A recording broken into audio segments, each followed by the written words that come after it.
आप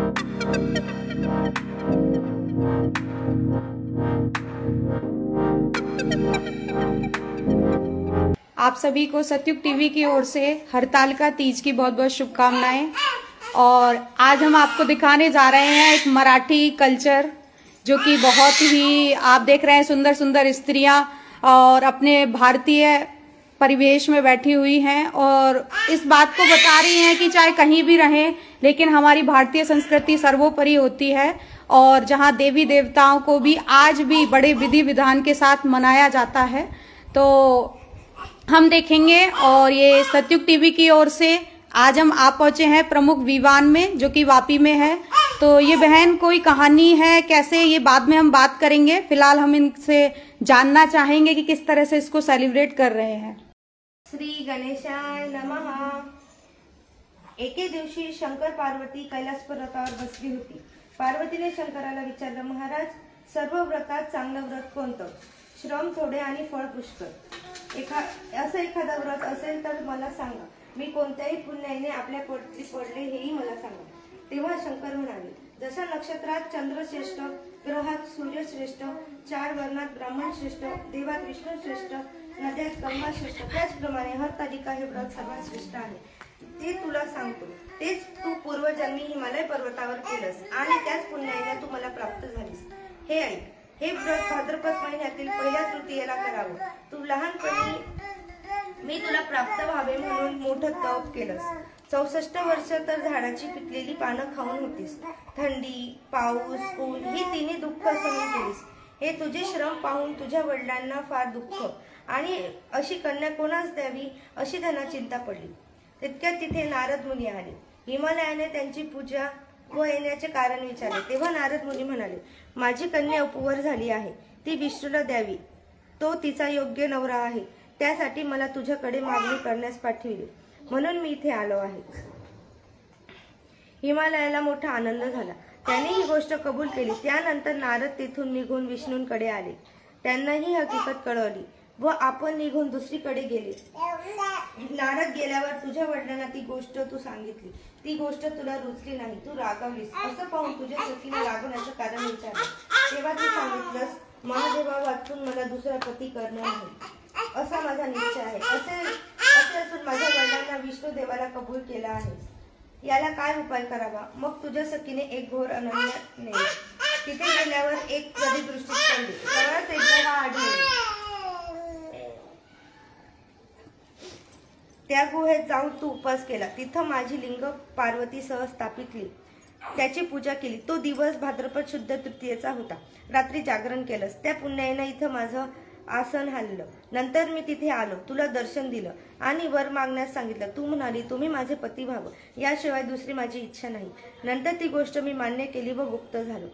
दुसऱ्या दिवशी ती व्रतपूजा तू विसर्जन केलीस। मैत्रिणींसह त्यांचं पारण केलं। तितक्यात तुझे वडील तिथे आले। त्यांना तुझं इथे पळून येण्याचं कारण विचारलं। मग तू झालेली सर्व हकीकत त्यांना सांगितलीस। पुढे त्यांनी तुला मलाच देण्याचं वचन दिलं। तुला घरी घेऊन गेले। मग काही दिवसांनी चांगला मुहूर्त पाहून मला अर्पण केलं। अशी या पार्वतीची इच्छा पूर्ण झाली।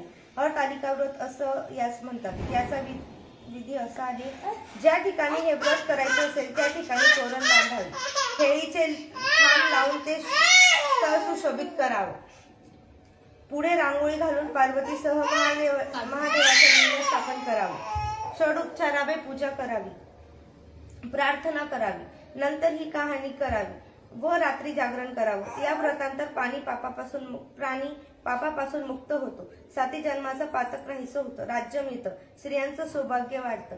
या दिवशी बायकांनी जर काही खाल्लं तर त्या जन्मबद्ध व विधवा होतात असे सांगितले जाते। दारिद्र्य येते व पुत्र शोक होतं। कहाणी केल्यावर सुवासिनींनी यथाशक्ती वाण द्यावं। दुसऱ्या दिवशी उत्तर पूजा करावी आणि व्रताचं विसर्जन करावं। ही या व्रताची कहाणी। 5 उत्तरी देवा ब्रह्मदारी गायीच्या गोष्टी पिंपळाच्या पारी सुकथा। श्री गणेशाय नमः। पार्वती पते हर हर महादेव। आप थोड़ा सा इसका हिंदी में मीन्स बताएंगी, मतलब जो कहानी है इसका हिंदी में बताइए, क्योंकि दर्शक बहुत सारे हिंदी में भी देख रहे हैं। ओके, ये जो व्रत होता है वो शादीशुदा औरतें करती है। क्योंकि उनके सौभाग्य मतलब उनके जो पति है वो उनकी लंबी उम्र के लिए ये व्रत किया जाता है। इसमें पानी भी नहीं पी सकते और पूजा के बाद फिर रात में जागरण करके भजन कीर्तन सब करते हैं। ये व्रत पार्वती ने महादेव जी को पाने के लिए किया था। वैसे ही हमें भी महादेव जैसे पति मिले हैं, उनकी आयु ज्यादा रहने के लिए ये पूजा की जाती है। आप क्या कहना चाहेंगी इस बारे में? जो भी ये व्रत भक्ति भाव से पूरी श्रद्धा से करता है उसकी मनोकामना महादेव जरूर पूरे करते हैं। जी जी। तो क्या आजकल समाज में ऐसा देखा जाता है कि इस व्रत को करने के बाद उसके पति की आयु लंबी होती है, या जो पत्नी है आजकल, आप आजकल के कल्चर के बारे में इस व्रत से क्या कनेक्शन रखती हैं, या क्या आपको लगता है कि कुछ परिवर्तन होना चाहिए या कुछ बाकी है? परंपरा है, अगर हम इसको नहीं आगे बढ़ाएंगे तो हमारे बच्चे भी इसको नहीं सीखेंगे। ये तो हमारे मानने पर है, हमारी श्रद्धा है कि ये करने से हमारे पति की आयु बढ़ेगी। हम प्रेम करते हैं उनसे तो हम उनके लिए भक्ति भाव से ये व्रत करते हैं। जी, आप क्या कहना चाहेंगे इस बारे में कि किस तरह से मनाया जाता है, क्या होता है, थोड़ा सा सभी देख पाए और सभी समझ पाए? और यहाँ महादेव की जो पिंड बोलते हैं मराठी में, वो की जाती है। पार्वती माता का भी 4 जगह स्थान प्राप्त होता है उनको, और पूजा करके उनकी पति की लंबी आयु के लिए ही ये सबसे बड़ी पूजा होती है। जो भक्ति भाव से सारी नारियां जो है इंडिया की वो करती है। तो क्या व्रत का अर्थ खाना छोड़ना ही व्रत है, या कुछ और परिभाषा हो सकती है? और परिभाषा भी हो सकती है, हर किसी के मानने ना मानने पर है वो। अब जिसको लगता है कि व्रत करना चाहिए वो करती है, और जो खा पी के भी कर सकती है वो भी चलता है, ऐसा कुछ नहीं। ये बहुत बड़ी बात कही आपने। खा पी के फिर कैसे व्रत करेंगे वो, मतलब उस मायना उसका क्या रहेगा आपके मायने में? भक्ति भाव मन में हो तो खाना पीना कोई मायने नहीं रखता है। पति की लंबी आयु के लिए ऐसा भगवान नहीं बोलता है कि आप खाना पीना छोड़ दो। व्रत करना है, अपनी अपनी मनो इच्छा है वो। जी जी जी करना है वो करे। तो जैसे कि आज ये मनाया जा रहा है और कल गणेश चतुर्थी मनाई जाएगी, तो इसका कोई रिलेशन है आपस में कि आज शिव और पार्वती की पूजा होती है, कल गणेश जी की होती है? नहीं। अच्छा, तो क्या कहना चाहेंगे आप, क्या कहना चाहेंगे इस बारे में? जैसे कि आपने देखा होगा, आप सभी से ये प्रश्न है कि समाज में ये सब कर रहे हैं, आपकी मम्मी ने भी किया, आपकी परंपरा रही जैसा कि अभी बताया गया, लेकिन फिर भी क्या हर पति की आयु लंबी होती है, या जो डिवोर्स लग जाते हैं, कलेश हो जाती है, तो उसका क्या कारण है, क्या आपको लगता है? ये मतलब पूजा करने से पति की लंबी आयु होगी, एक मन की समाधान मतलब मन की शांति के लिए, और घर में जो पॉजिटिविटी आती है इसके लिए। और पूजा पाठ करने से मतलब मन शांत रहता है और घर में एक पॉजिटिविटी आती है। पॉजिटिविटी से क्या समझते हैं आप? मतलब घर में एक मन की जो शांति होती है वो हो जाती है, और मेन पति की लंबी आयु तो हो ही जाती है, और उसके बाद घर में आर्थिक स्थिति, कलेश होना, ये सब भी उसका मतलब जिसके साथ नहीं होता है उसकी हम बात करें कि उसका क्या रीजन हो सकता है। जैसे करती है और फिर भी डिवोर्स लग जाते हैं, या पति में बनती नहीं है अपने आसपास, तो उसका क्या रीजन है? कुछ उनके जो दोष होंगे उसकी वजह से वो होता होगा।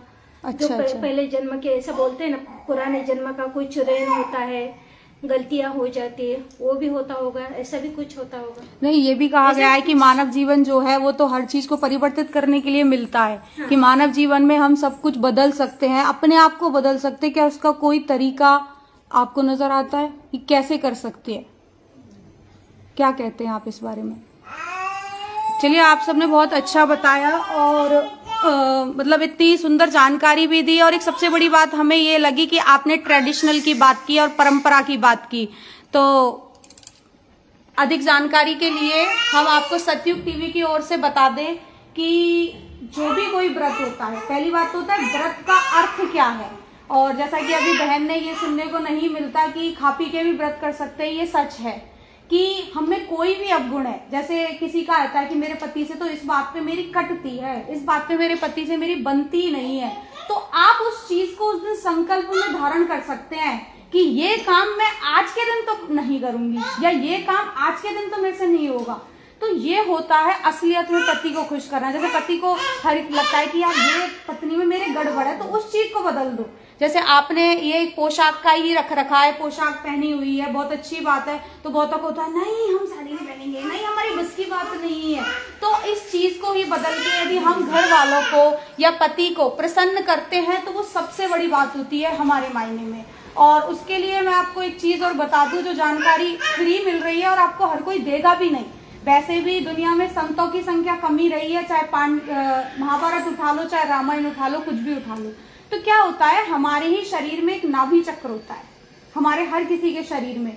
तो जिसका वो नाभि चक्र खराब होता है, जो अभी बहन ने बात करी थी ना पुराने जन्म, नहीं, नाभि चक्र जब खराब हो जाता है तो उसके खराब होने से पति पत्नी में कलेश होते हैं। और अगर उस चक्र को ठीक कर लिया जाए तो वो कलेश शांत होते हैं और परिवर्तन होता है, और यहाँ तक कि शराब नशा जो पीने की आदत है वो भी छूटती है। तो अब आप सोच रहे होंगे कि वो हो कैसे सही, चक्र कैसे सही हो, तो आपको हम बताते हैं 5 एलिमेंट्स, और जो पॉजिटिव एनर्जी की बात आपने की उसी से वो ठीक हो सकता है। तो हम 5 एलिमेंट्स हमारे लिए भगवान का एक प्रतिबिंब है। ये जो है 5 एलिमेंट्स भगवान का प्रतिबिंब, क्योंकि आज हम सब करते हैं, पूजा कर रहे हैं, पाठ कर रहे हैं, लेकिन भगवान को किसी ने देखा है? उसके नाम पे क्या है? मूर्तियों में तो है, लेकिन जिसने मूर्ति बनाई है अगर वो शराब पीता है, अगर वो गुटखा खाता है, तो उस मूर्ति की पूजा करने से भी परेशानी बढ़ेगी। और ये मैंने साक्षात देखा है। पिछली साल हम गणेश चतुर्थी पे ही थे एक जगह, और जिस घर में पूजा हुई थी उसी घर में उसी दिन आग लग गई, उसी दिन सेम डे। तो इसका ये पूरा जो सत्युग टीवी प्रैक्टिकल चल रहा है, ये थ्योरी नहीं है। क्यों? क्योंकि हम पैसा नहीं लेते। हमें ये है कि जो चीजें चल रही हैं वो गलत नहीं है, लेकिन उनको सही तरीके से किया जाए। उसको जैसे पंखा है, पंखा इस बोर्ड से जब तक जुड़ेगा नहीं तो चलेगा नहीं, चाहे आपने कितने भी नए पंखे खरीदे हैं, कितने भी पैसा खर्च किया है। तो सबसे बड़ी बात यही है। और आगे आपको जानकारी के लिए, नाभि चक्र को शुद्ध करने के लिए, किसी वैवाहिक जीवन में कलेश ना, उसके लिए हम श्री लक्ष्मी नारायण का मंत्र भी ले सकते हैं। वो मैं आपको बता दूं कि श्री लक्ष्मी नारायण का जो मंत्र है वो हम कैसे लेते हैं। तो हम दोनों हाथ खोल के, और आप दोनों हाथ खोल सकते हैं, ये आपकी असली पूजा होगी और असली भगवान तक पहुंचेगी। इस टाइम आपको फील होगा बाकायदा, क्योंकि जो चाय होती है या पानी होता है उसको हम महसूस करते हैं ना बाकायदा, और हम बताते हैं कि गर्म है ठंडी। लेकिन आपने ये पूजा की, इसके बाद आपको पता कैसे चलेगा कि भगवान ने स्वीकार की है या नहीं? लेकिन आज के बाद पता चलेगा। तो आप दोनों हाथ ऐसे खोलिए और आज से ही, और आप देखना जिसके पति के अंदर जो भी कोई कमी है, कुछ भी है, आप उसी को चित्त में रखें कि आप चाहते हैं कि ये दूर हो, या फिर अपने भी अंदर कोई कमी है आप चाहते हैं कि ये दूर हो, तो उसको भी आप दूर कर सकते हैं। तो एक मंत्र लेंगे आप मेरे साथ, ओम त्वमेव साक्षात श्री लक्ष्मी नारायण साक्षात श्री विष्णु साक्षात श्री आदि शक्ति माता जी श्री कुंडली माँ नमो नमः।